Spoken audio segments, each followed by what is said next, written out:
গুৱাহাটী হাজো বৰপেটাৰ দূৰত্ব ৯২ কিলোমিটাৰ। পথছোৱা অতিক্ৰম কৰিবলৈ লাগে ৫ ঘণ্টা।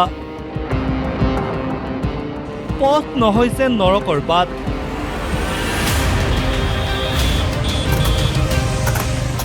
ত্ৰিশ ৪০ ফুটৰ দূৰে দূৰে একোটা পুখুৰী সদৃশ গাঁত।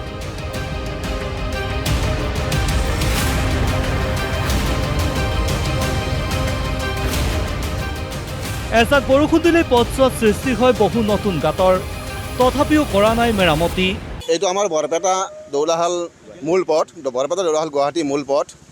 আৰু এই পথটোৰ যিটো জৰাজীৰ্ণ অৱস্থা, আমি ইতিমধ্যে বিভাগীয় কৰ্তৃপক্ষক নিবেদন জনাই আমি হাৰ মানিছোঁ। তেওঁলোকে নিশ্চয় এই পথটোৰে অহা যোৱা কৰে।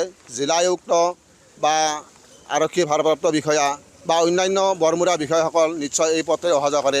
এইখিনি নিশ্চয় তেওঁলোকৰে দায়িত্ব বা কৰ্তব্য, তেওঁলোকে NHC-ক জনোৱাটো। বৰষুণত চহি খহি গৈছে পথছোৱাৰ ওপৰভাগ। যাতায়াতৰ অনুপযোগী হৈছে ভেল্লা, বৰবিলা, নগাঁও, বাটগাঁও, চেঙা, ৰামপুৰ, মোকালমোৱাৰ পথছোৱা। জৰাজীৰ্ণ পথটোৰ শিলগুটি ছিটিকিও আহত হৈছে কেইবাজনো পথচাৰী।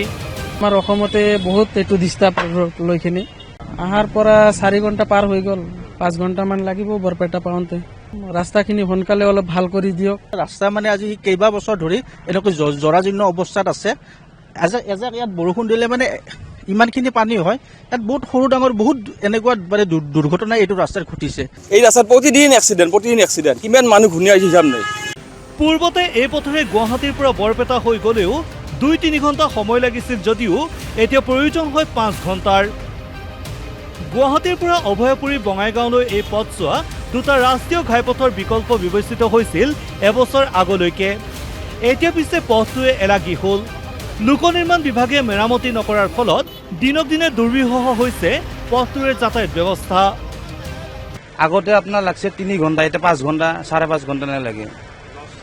লছে হৈ আছে আমাৰ, তেলৰ মাইলেজ দিব নোৱাৰি আৰু পেচেঞ্জাৰক সময় দিব নোৱাৰি, পেচেঞ্জাৰে হাল্লা কৰে।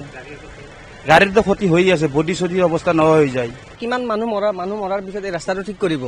মন্ত্ৰী, MLA, বিধায়ক, সাংসদে এই ৰাস্তাটো দুৰৱস্থা দেখা নাপায় নেকি? বৰপেটা দৌলাহালৰ পৰা ধৰি মোকলমোৱা, ৰামপুৰ, কেটকুচি, বিলেটাৰী, ভেল্লা, বিষ্ণুপুৰ, মানে বহুত জেগাত ৰাস্তাটো গাঁত হৈ আছে। চৰকাৰে শীঘ্ৰে পথটো মেৰামতি নকৰিলে আন্দোলনৰ হুংকাৰ দিছে স্থানীয় লোকে। বৰপেটাৰ পৰা অশোক দাসৰ ৰিপৰ্ট, DY 365।